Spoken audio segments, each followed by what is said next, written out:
I want to tell you about a podcast series I think Future Hindsight listeners will really like. It's called Amended.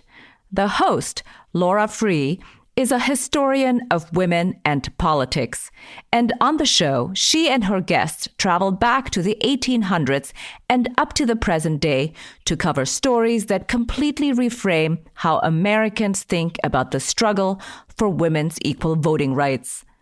The women's suffrage story is often told as if sex was the only battleground for equality in America. But Amended centers the stories of women who also committed their lives to fighting exclusion and discrimination based on race, citizenship, and class. If we want to understand why voting rights are still threatened today, we need to know what's been gained, what's been lost, and what's left to be done. Subscribe to Amended wherever you get your podcasts. Before we get started, I want to tell you about something new that we're trying. All podcasters know the best way to grow your show is through word of mouth. So, we created a referral link that makes it easy to share the podcast by text, email, or DM to your friends, family, or anyone else you know who could use a little dose of inspiration for civic engagement and our collective future. It's a two-step process. First, follow the link in our show notes to get your personal referral link, which you can then send around. Once you share our show with 5 friends who then download the podcast, I'll send you a handwritten thank you note and a Future Hindsight button to thank you for your support. If you share it with 10 friends who download an episode, I'll send you a branded Future Hindsight Moleskine notebook. Yup, a real Moleskine notebook with our logo on it. Thank you for spreading the word, and thank you for listening.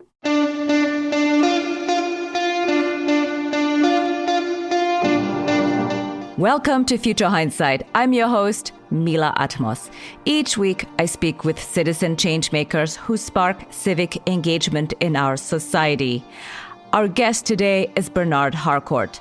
He's a contemporary critical theorist, advocate, law and political science professor at Columbia University, and the author of The Counter-Revolution: How Our Government Went to War Against Its Own Citizens.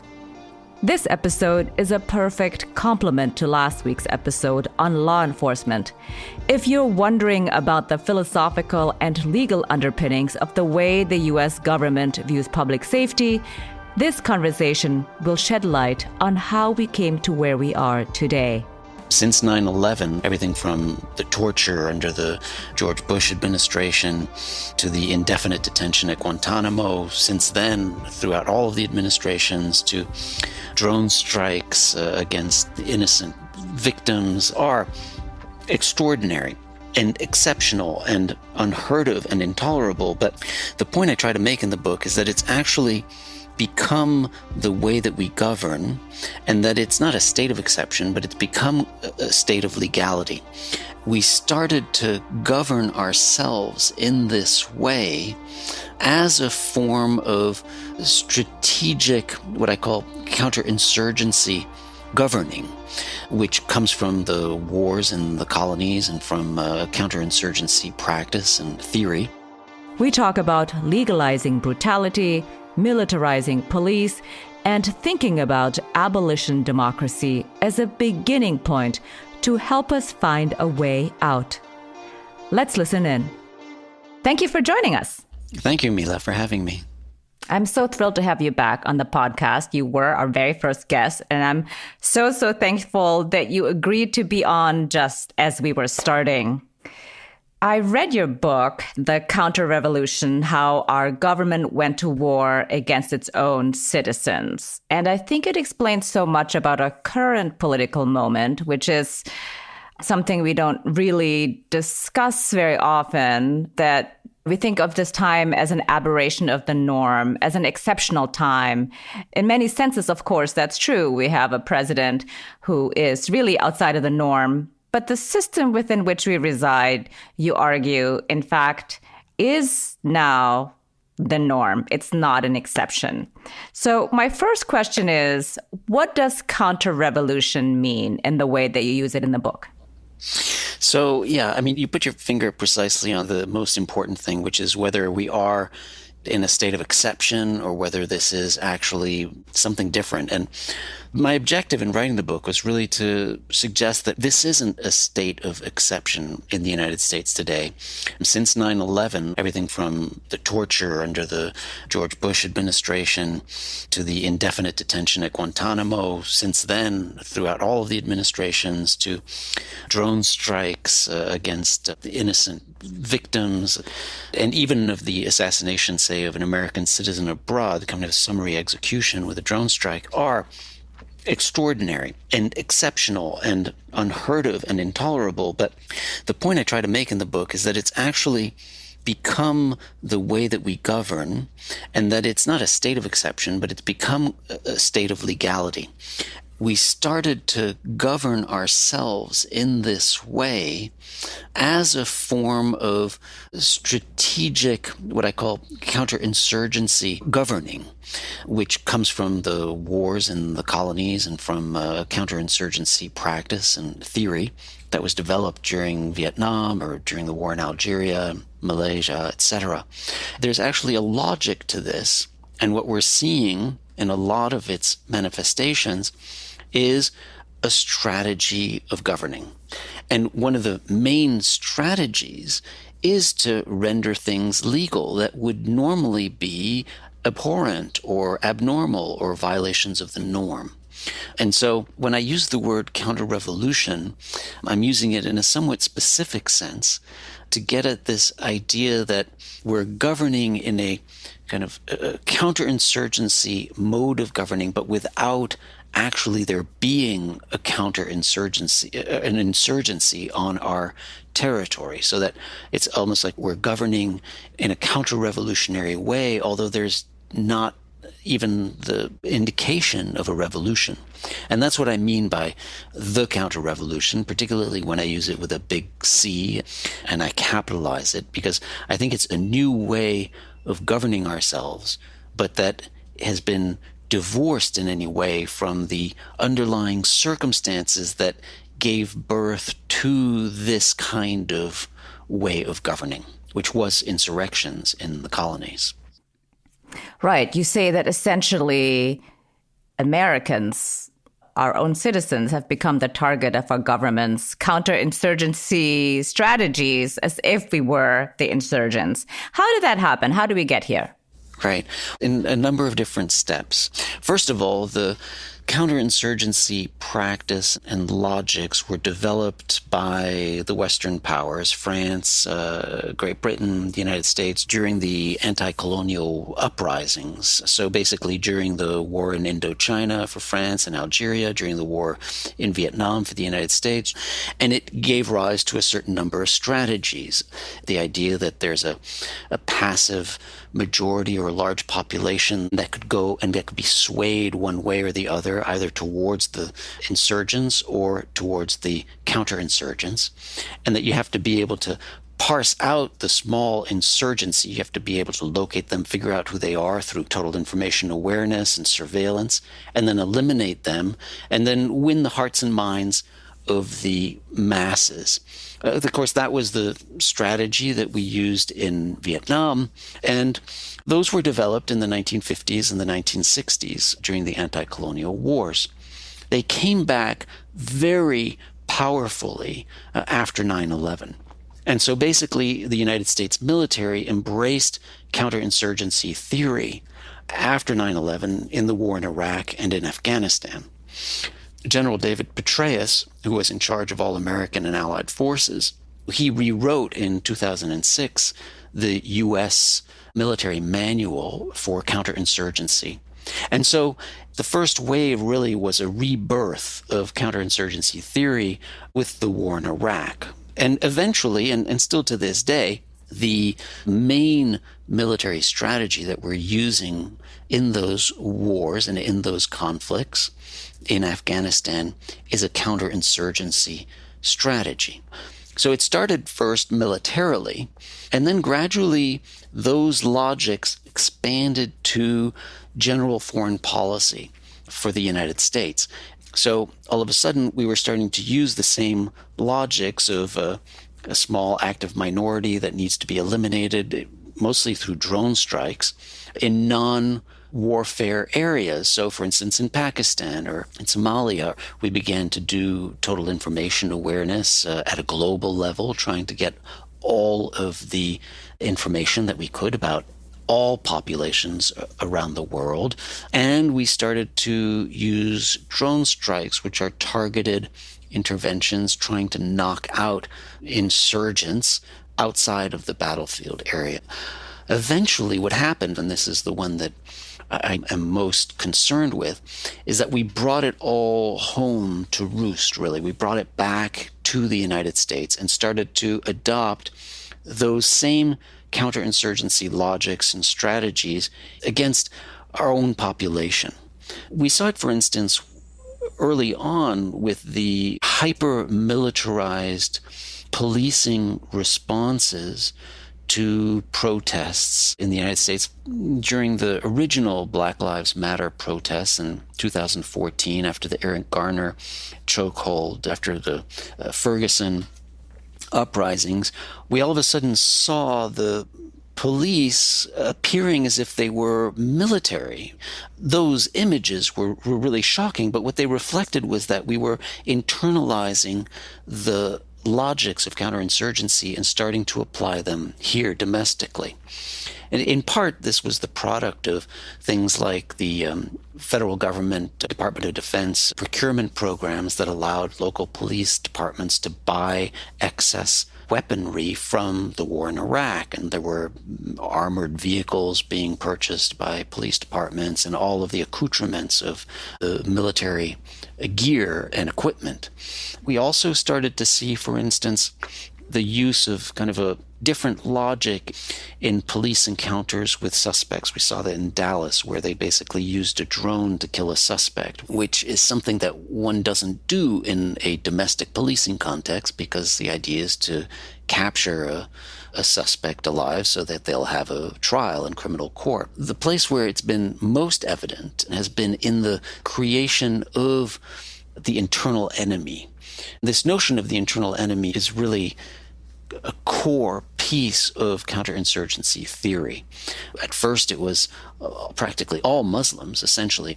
The idea that we needed to possibly start a registration process, or that Muslims were not working with law enforcement, that we have a real problem with Muslims. All of this was what Trump was saying. And of course, that was creating Muslims as an internal enemy. That precisely is the logic of counterinsurgency, a theory, identifying that internal enemy and trying to destroy them while trying to win the hearts and minds of the ordinary Americans. What we have now really is an application of those counterinsurgency practices and theories on domestic ground right here in the United States. Yeah, that's very evident. One of the things that you touched on earlier was sort of about how this counterinsurgency mode of governing has become legalized. I think that explains a lot in terms of how the police is totally militarized in the way that we appear as Americans to have lost our rights to due process, to be killed by a drone as a suspected criminal. One of the examples you had was with Anwar al-Awlaki, who was killed in Yemen, and he was an American citizen. And I feel like people are not sufficiently complaining about this. Why do you think people don't complain about the legalization of these measures? The United States is a very legalistic country. Our culture is really oriented towards law, litigation, and protection of rights through the legal system. And so, in a way, you would kind of expect that there might be more contestation, and there certainly is a lot of contestation in this country over due process rights. But the flip side of that is that there's also a long history in this country of rendering things legal. In other words, making sure that they are legal, transforming our notions of due process so that they accommodate the way that we govern. We've seen that flip side in this domestication of the counter-revolution. We saw it with regard to the torture memos and the way in which the torture that was administered by the CIA and other operatives under the Bush administration ultimately was rendered legal through all of the torture memos, which were these legal briefs written by folks in the Department of Justice. They began to substitute really for judicial opinions. It's almost as if the executive branch was becoming the judiciary and rendering legal all of these practices of torture by redefining what torture was. What they tried to do is to say that actually torture only happens when there is organ failure, for instance, right? And of course, organ failure is when somebody's about to die. It was all this way in which we were kind of legalizing and making it satisfy our standards of due process, which in a way is exactly the flip side of the litigiousness of this country. It's rendering things that we would think are unacceptable legal. You were mentioning the drone strike, which was a summary execution of an American citizen abroad. It took 41 pages to put this into an acceptable legal framework, that it wasn't a violation of due process. We've done that in this country again and again to the point where most of these practices, for instance, the detention of persons at Guantanamo Bay right now, it's fully legal. Here are the individuals, right, who've been imprisoned at Guantanamo for 18 years and who've never been tried, who aren't going to be tried, who haven't been properly accused, who don't get to see the evidence against them, and who are being indefinitely detained on an American base that is located in Cuba. Now, you would think that that would be an elementary, a basic violation of American due process. I mean, that was the whole purpose of the Bill of Rights. And yet, here we are. It's all fully legalized, rationalized, made to satisfy due process. If you just take a step back and you ask, well, wait a minute, how is this possible? You have to say to yourself, this is not what we consider to be normal or acceptable by American standards. And so it's in that rendering legal that so much gets done. Now, I think you see it as well in the context of the police killings and the police brutality that we have been experiencing, and that finally has become visible because of video recordings, which was something that we really didn't know about before. There are more than 1,000 police killings per year on average. And we've seen that many of them aren't lawful use of lethal force by the police, but actually murders. And what we've seen is that in so many of these cases, the police excess violence, lethal violence, gets legalized as well. And it becomes part of the fabric of society. These practices become normalized in a way that we wouldn't expect. You see it also with the use of particular tactics recently. The day that President Trump went to have his infamous photo op at the church across the street from the White House back in June, an Apache helicopter went flying it really low over the protesters, about 45 feet above the protesters, which creates hurricane winds, forces on people, and so they disperse and whatnot. But again, it's a strategy that becomes legal, that you can't really contest it as a legal matter, and it becomes acceptable in these ways. And so all of these practices, as you were suggesting, are legalized, and then in that process, they become normal, really, and much more common.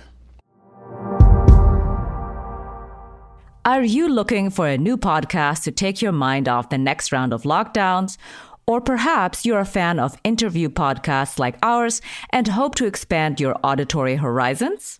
Well, I've got just the podcast for you. And I'm not just saying that because he sponsored this week's show. The Jordan Harbinger Show is a great example of interviews done right. Jordan talks with some of the most interesting and influential people alive today, from athletes to business leaders and from scientists to spies. His guests all bring a unique perspective to the world we live in. If you want to understand what makes successful people tick and hear what advice they can offer, I really urge you to check him out. If you like Future Hindsight, I think you'll enjoy the Jordan Harbinger Show too. Search for the Jordan Harbinger Show on Apple Podcasts, Spotify, or wherever you listen to podcasts. You can also find the show at jordanharbinger.com. Yeah, I think one of the things that really struck me in your book is that this brutal violence is at the heart of the counterinsurgency system, that it is part and parcel, like it cannot be separated. I think that's right. I mean, most of the counterinsurgency strategies and discourse are very brutal. I would say that the initial pickup by George W. Bush and his administration was particularly brutal because of the torture, because of the indefinite detention. During the Obama administration, it became slightly more legalistic, less directly brutal, but nevertheless maintaining the logics. The summary execution of an American citizen abroad was under the Obama administration. The use of drones really exponentially increased right after Obama took office. And that now, under the Trump administration, we have a different kind of counterinsurgency strategy. This one is particularly, I would say, associated with a more white supremacist racial paradigm.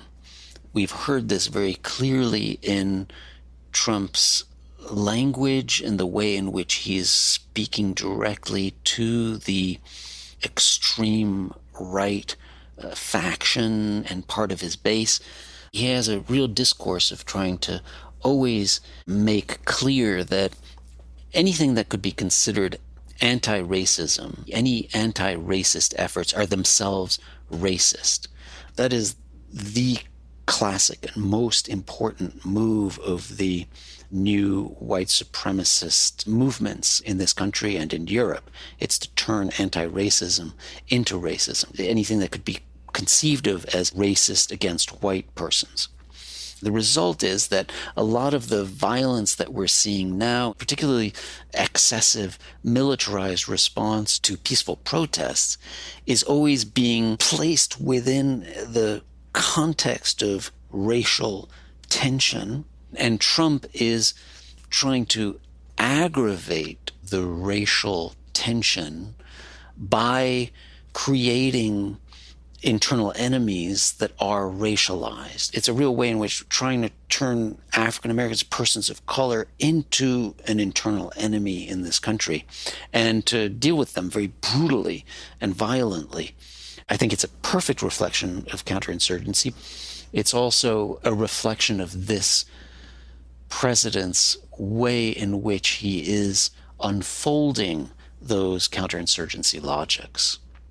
In a way, he is the perfect president in a counterinsurgency system. You couldn't have picked a better person to take advantage of this paradigm of governing. I think you're entirely right that he is the master at seizing on it, and he has pushed it in a particular direction, which I would argue has dimensions of proto-fascism and authoritarianism to it, but predominantly it's a white supremacist, nationalistic kind of approach. One immediately saw it, of course, with his discourse about Muslims. One immediately saw it with his discourse about migrants. Anytime there's a threat to his authority or there's a risk of his losing popularity, he goes directly to the core principles of counterinsurgency theory. He creates internal enemies and talks about how we have to eliminate them. It's the discourse right now of protesters, right? It's creating fear about protesters as if protesters, and identified as persons of color, are going to come to your suburbs and plunder, steal, and kill the middle class. That whole discourse is counterinsurgency theory right there and practice. And I think we've seen it, come alive in a way that we couldn't even have imagined back in 2015, 2016. Well, one of the things that you argued in the book is that terror is what truly conquers and colonizes the hearts and minds of the masses. We can really see that the people who are buying his narrative and are afraid all the time about this potential colored marauder in the suburbs ruining their lives and robbing them, and really, actually, I think, striking terror in the hearts on both sides. So is this a clue to undo this new form of tyranny for us? Well, it's going to take a lot of work to undo. There aren't easy keys to just kind of opening up an alternative path forward, because so much of this logic gets deeply internalized. And as a result, it's not easy to redress. The fear that you were talking about is certainly something that can both promote this way of thinking and promote the counterinsurgency logics, but hopefully it might also serve to resist some of these ways of thinking. I've been trying to think through these times, particularly these recent times of crisis and the second wave, really, of the movement for Black lives. What I'm starting to think is that this focus on the need to address the excesses of the police and of the prison, and the movement to abolish the police, which is a new way to speak about it, really, might bring us back to the earlier ideas about what W.E.B. Du Bois called abolition democracy. It's a term that he developed and he coined in a book he wrote in 1935 called Black Reconstruction, which was all about the end of Reconstruction in this country. And specifically what I have in mind is Du Bois's notion of abolition democracy, which Angela Davis picked up in her work at the turn of the 21st century. It's this idea that actually the abolition of slavery was only accomplished in a negative sense. This is what Du Bois and Angela Davis say, that it was only accomplished in the idea that slavery was ended and was abolished, but it never moved forward to the more productive and positive agenda of putting into place institutions that would replace slavery. And because we weren't able to put in place the institutions that would have supported persons who had been formerly enslaved and made them part of society and given them the tools and the ability and the education and the employment and all of the resources necessary to become full-fledged members of a society on equal footing with others, because that project was ended and we never had that positive part of the project, that we're still, in a way, combating the legacy of slavery in this country. And I think that that's a very productive way to think about these issues. And I'd like to think that there's a way to tie that to the unwinding, really, of counterinsurgency theory, or what I call the counter-revolution.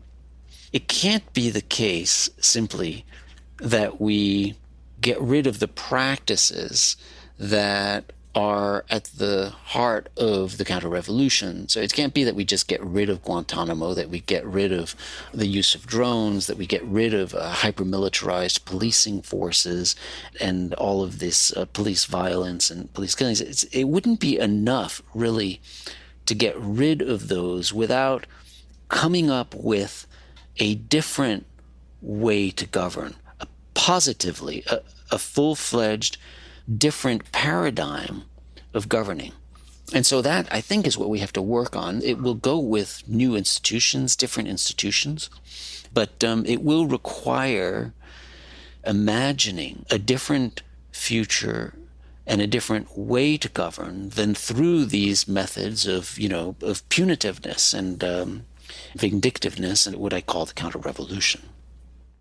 So as an everyday citizen, what are two things I could be doing to advance this positive form of governance? All of us need to be more politically engaged, more vocal, and more present in the public sphere, making our claims to justice. We are at a time in American history where it's an unusual moment of crisis. I think it's almost unparalleled. We are at a precipice right now. And not only are we at a precipice because of the dire political contestation that's taking place right now, but also because of the larger issues of global climate change and global issues of inequality. So we've got a number of crises that we're facing right now. And I think more than ever, it's time for us to be heard in public. So that's the first thing. I think it's important for everyone to take responsibility, to be part of political practice of expression and social movement for Black lives, but also for climate change and other questions of global inequality. And then the second thing I would say is that we need to understand better the ways in which we govern ourselves, because a lot of this happens through an internalization process. Things become normal to us. I mean, how many people are thinking about Guantanamo Bay and the detention of folks there for 18 years right now? It's almost as if we've kind of forgotten that it's happening. But we need to be thinking about how it is that we govern, and then we need to try and figure out what would be an alternative way. And the first part, protesting, oftentimes can prefigure new forms of democratic governance. That was part of what the Occupy movement was about. They were prefiguring and trying to understand in interesting ways how democracy can happen. What are the processes? How do people have assemblies and talk to each other and not get shouted down, and allow different voices to be heard and not have any particular leaders take over and impose their will on others? Those are all things that were being experimented with through protest. I think more than anything, what is clear right now is how fragile our democracy is and how close it is to being severely stress tested, to say the least. Yeah, that's right. Looking into the future, what makes you hopeful? Well, what makes me hopeful is learning from my students and seeing the extraordinary energy, imaginativeness, creativity, and thirst for justice among my students, really. Both the undergraduates at Columbia College that I teach and the law students at Columbia Law School and the other graduate students, they're the ones that give me hope. And I know people often say that, the future generations are the ones who give it. But really, we have such extraordinary, motivated, justice-seeking young students. To watch them is just amazing. So last year, with a brilliant colleague, Alexis Hogue, we ran a course called the Abolition Practicum. And it's actually a practicum, so we work on cases, we work on policy interventions, while we also read a lot and think in a seminar format. One of our projects was to figure out a path towards abolition, and it was in that context that a few undergrads started this project called the Digital Abolitionist. That's now an incredible ongoing project here at Columbia. And these students have done extraordinary work, and they're mobilized and they're full of positive energy and taking care of self in the way that we didn't used to. when we were mobilizing ourselves, there's a self-care and a compassion and a solidarity among the younger generation today that I think is truly remarkable. That's really what gives me hope that we'll be able to maintain this fragile democracy of ours. Yes, I hope you're right that we will be able to maintain this fragile democracy. Thank you so much for being on Future Hindsight. Thank you, Mila. It's been a pleasure and wonderful to be back. Connecting all of the dots and revealing the whole picture makes it possible to see our government in a holistic way. From this point of view, many of the troublesome practices like the relentless police misconduct and persistent hateful discourse make sense. Governing from a counterinsurgency logic relies on creating internal enemies and of rendering unacceptable things, such as extrajudicial killings, as legal. What I found most disturbing is that I have indeed forgotten about the prisoners in Guantanamo who've been there for 18 years. I've also not thought about how vulnerable we felt in the wake of 9/11 and how this background served as fertile ground to infringe on our rights to due process. American voters have already decided that they're ready for a new way of governance. I don't know what that will eventually look like, but I do know that it is within our power to demand a more just way, to change our public discourse, and to elect representatives who will govern in alignment with our values. Next week, our guest is Leon Botstein. He's president of Bard College, chancellor of the Open Society University Network, and music director of the American Symphony Orchestra.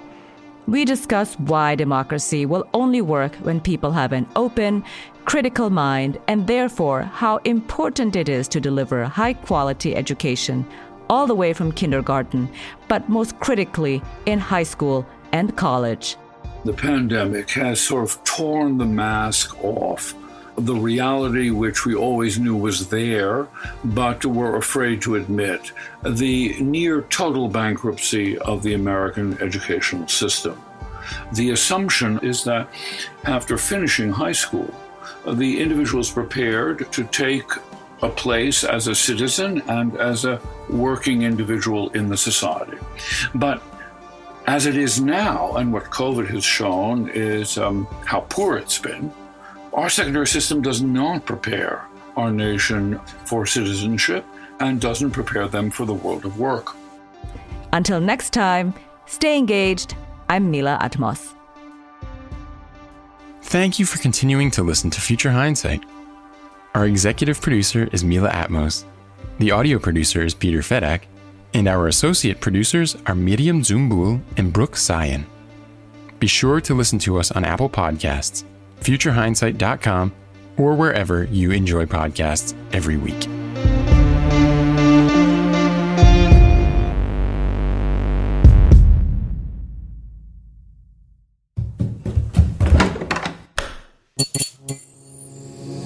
This podcast is part of the Democracy Group,